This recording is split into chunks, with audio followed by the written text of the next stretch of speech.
Hey, Father Alex. So I have a question for you, and you better answer, right?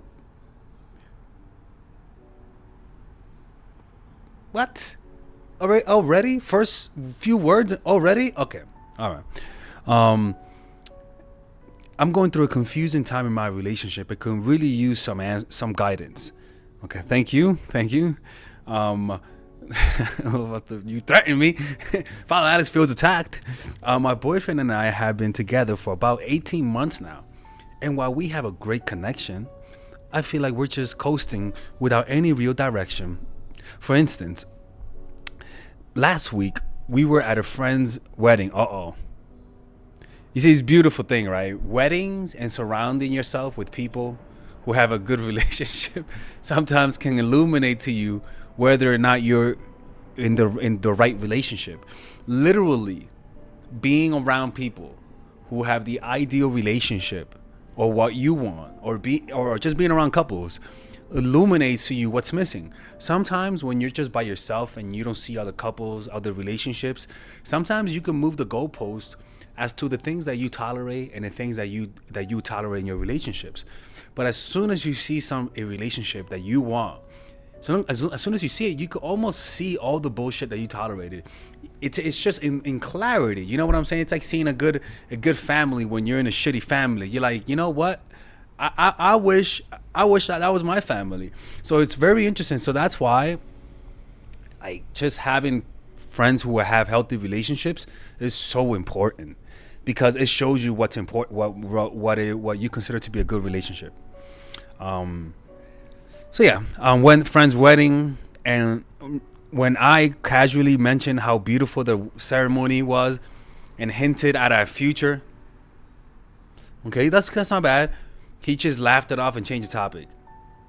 Okay, that's not good. That's not good. Um, that First of all, why are you accepting a wedding invitation with a girl that you don't have that type of thoughts with? That was really disrespectful. So most likely, it sounds like he likes to joke around when tough situations happens. In fact, he seems like no. It's not just this one time either. Whenever I bring up anything related to our long-term plans, like the idea of moving in together, okay, or even meeting each other's family more frequently. Okay, all right, more frequently.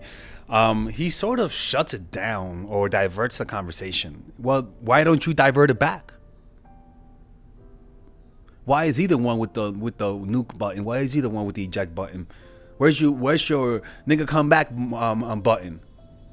You know, it's not just him. You gotta be the assertiveness. Let me tell you something, man. You could be in a relationship. Look, sometimes people have a tough time addressing this because they don't want to come across as needy.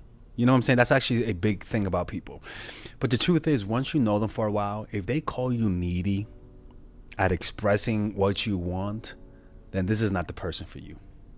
This is not the person for you. They're trying to guilt you to not show to not express what you want. So that, honestly, if he would have, honestly, I would have considered that a red flag. In fact, I would have what you should have done when that happened is sat his ass down, called him by his first name, in your tone of voice down, Tyrone, hey Jamal, hey Bob, right? I don't know how the fuck that dating like sequence happened. Tyrone, Jamal, and then Bob. Shit, man, they did something. Um, Bob is like, wow, your exes are pretty, you big and strong. Wow. And why is he holding 25% off discounts for personal trainer? But I'm not sure if he feels the same way. See, that's a problem. The fact that you don't know if he feels the same way tells me that he doesn't feel the same way.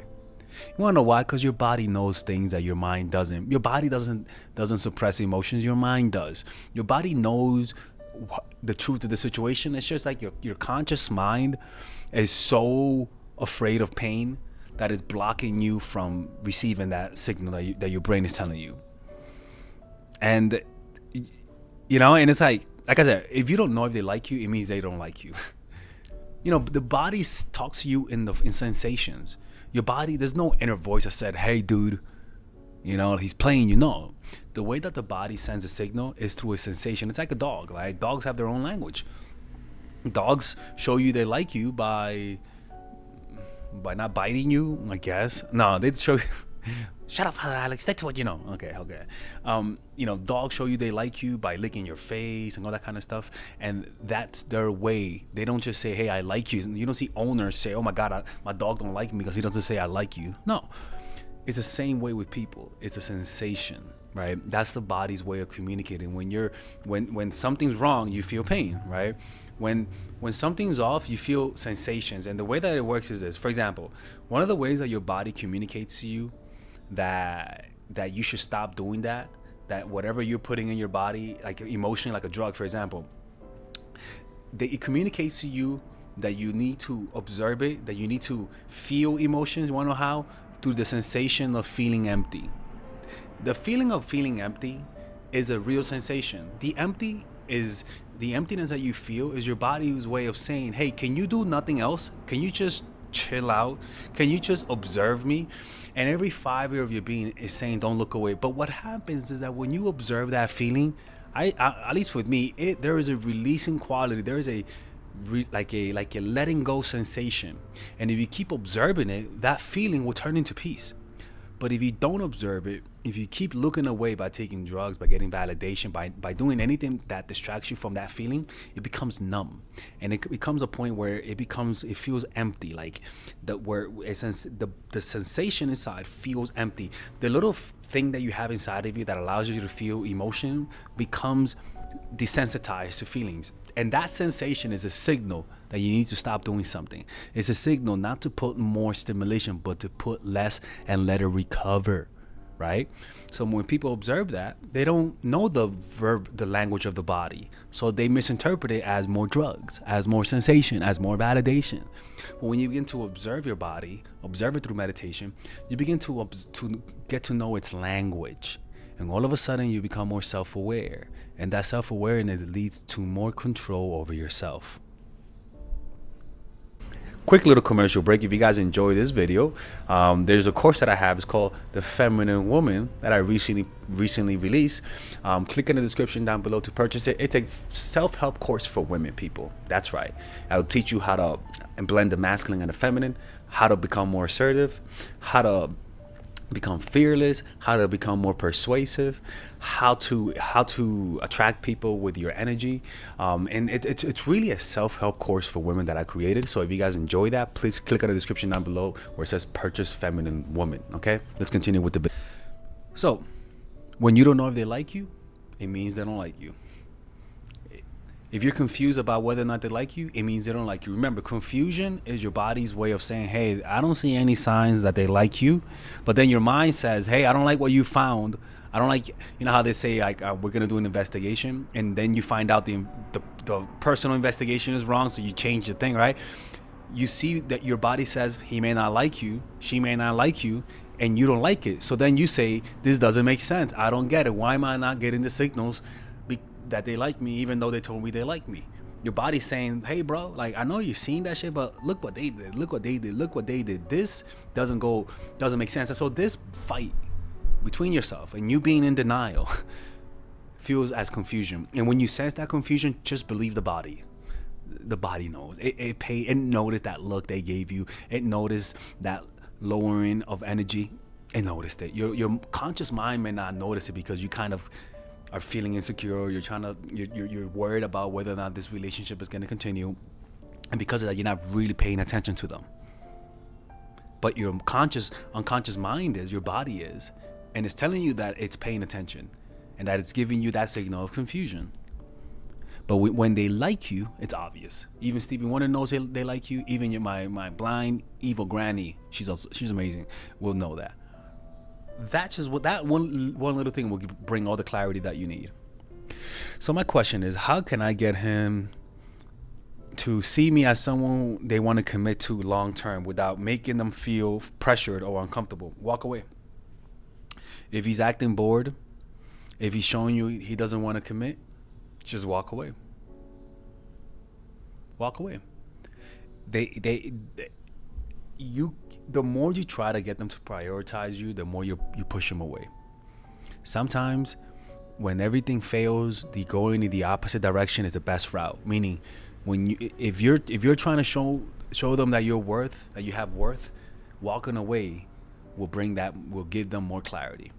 Sometimes it's like a problem, right? When you're doing a problem and you're studying and you can't get something, you don't understand something, when you walk away from the problem and go to sleep or do something else, it gives you a different perspective, and you'll have that, and all of a sudden you find a solution when you step away from it. Or when you give up, similar to Einstein gave up on finding his theory of relativity, and he said that when he was talking to that some girl, he was like, "Oh, I cannot do this. I give up." And he said in that moment, the solution came to him in that moment when he gave up. Sometimes walking away just changes your perspective or their perspective enough for them to come back and prioritize you. They already know everything they need to know about you. You just got to give them some space. You know, it's been 18 months. Maybe break up with the motherfucker a little bit. How about that? That they need a change of feeling, a change of pace, a change of space, and that will bring clarity. And most importantly, you can't force this. You can't force this realization that you're the one. What we could do is reveal how they feel to themselves. Put them in a situation that will give them emotional sensitivity. Because presence makes them emotionally numb to your stimulus. I want to have an honest conversation about where we're headed with me or him. Talk to him, not me. But I don't want to come across as, you see what I'm saying? This is the issue, is that too, when people treat long-term relationships as a short-term thing. In other words, in short-term, yes, they'll come across as too needy. Yes, they might not respond to you, but they don't know you, so don't double text. You know what I'm saying? But when you're in a long-term relationship, come on, man. Like, who gives a fuck if they think you're needy? If they think you're needy, then hey, accept it. And is this something that you're willing to support me in? Hey, you're not gonna get Madonna here, motherfucker. You're not gonna get a perfect person. So if you're a needy person, yeah, show them you're needy after 2 or 3 months, right? And if they don't have the attachment style that fits you, it means you're not compatible. And that trying to make it fit, it's just gonna hurt you both. You just gotta walk away. I want to have just have the conversation. Who gives a fuck if he says, "Hey, you're coming across as needy," that turns me off. Hey, you expressing yourself makes you look needy. Come on, how much trust do you guys have in yourself that that you're afraid to look needy? Come on, man. What's the best way to approach this and find out if we're on the same page about our future? If you don't help me, then I'm gonna be closing your channel. Thanks, happy face. Why can't you talk to him like that? How about that? Right? You choose to talk to Father Alex like this. How about talk to him like that? How about talk to Bob? Right? Listen to me, man. Your issue is that you're not willing to walk away. That's it, man. It's just that simple. Walking away will give them an ultimatum, and it is an ultimatum. People. Sometimes ultimatums are necessary. What are you talking about? Like, ultimatums are not things that's just bad. Sometimes it's the best for you. Hey, if you don't commit, I'm leaving. Or better yet, just leave. If you leave, what people tend to do is that when you leave, they tend to realize the mistakes that they did if they really like you. And they'll give you an offer you can't refuse, meaning what you want. So maybe it's the fact that maybe I might feel that maybe you're too nice with him, man. You're too goody. Maybe you just need to toughen up a little bit and just get a little harsh. And it starts with you leaving this. You're not happy where you are. He is making jokes about the future. Like, what do you expect? Maybe it's best to just walk away. Because he doesn't take you seriously. He doesn't take your future seriously, and that's a sign of his character. And so the solution here is not fix it. It's to leave. Like, he's not. You didn't adopt. I was gonna say adopt him from. I got a copyright strike because of hate speech. They took it off 2 days ago, so I've been on the comment section going crazy.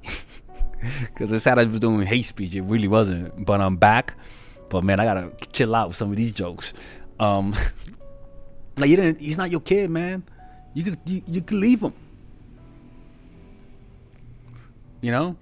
So sometimes looking needy and not being afraid to look needy shows him your worth. Shows him that you don't give a fuck what you think of me. This is what I want, and if you don't want to give me what I want, then I'm walking away. That's as high value as it gets. Now, for future reference, you got to be a little bit more assertive, my love. You got to be a little bit more assertive. Like you're a little too soft with this guy. When he makes fun of your future, you should have just gave him that look and had a conversation that night. Like, you gotta have tough conversations, and above all, stop being afraid of looking needy. Who gives a fuck? You know him for 18 months. If he thinks you telling him about what worries you, it makes him needy. If you worry about what he thinks about your feelings, then he's not the problem here. Oh my God, he's fucking victim blaming. My fault. Not like that, but you know what I'm talking about, right? So yeah, man. To make him his to become a person's priority is first find out, are you their priority? And if you're not their priority, then slowly start walking away. Slowly start walking away. Or if you've been together for 18 months, then walk away. You know, in the beginning, if you don't know them, then slowly walk away. You know, start fading away from their life slowly. And if they like you, they're gonna start making up the slack. You know, they're gonna start. You put 5% less effort, they're gonna start putting 5% more. Then you put 10% less effort, they're gonna make up the 10%. That's how it works, and that will show you what they feel. But and in each step you take away, if they prioritize you, you'll notice they get more desperate. They start breaking more of their rules, man. They'll bring a fucking mariachi band in front of where you work, so you gotta be careful with this. Anyways, this is Alex from Mindful Attraction. If you guys want to work with me one-on-one, go to mindfulattraction.org, and I'll see you guys later. Bye-bye. And if you guys want to learn how to make a guy fall in love with you, I actually have a few bundle deals that I have to offer you guys. One is the basic Wifey bundle. It's not basic, but because I have a bigger bundle.